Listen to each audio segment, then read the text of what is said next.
د پیسو زور خو مو ولیدو کنه، دا نه وي دا د پیسو سپي هم تاسو ولیدل چې په چمپیانز ټرافۍ نه مخکې ټول زخمي وو، 8 کلاړیان یې زخمي وو. اوس چې د اف ای ال خبره شوه اوس ټول جوړ دي، پینټ کمنس کپټان دی او دا نور ار سی بي سره چې کوم لوبغاړي ټول پکې شامل دي.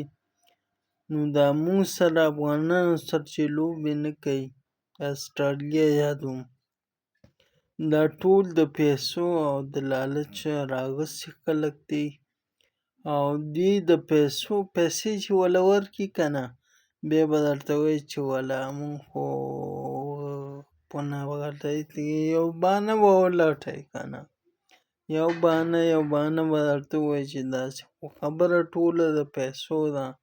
پیسو له یې چل جوړ کړی، دا ډېر نمک حرامه خلک دي او دې پوهېږي که مونږ ورسره میچ وکړو مونږ نه ګټي.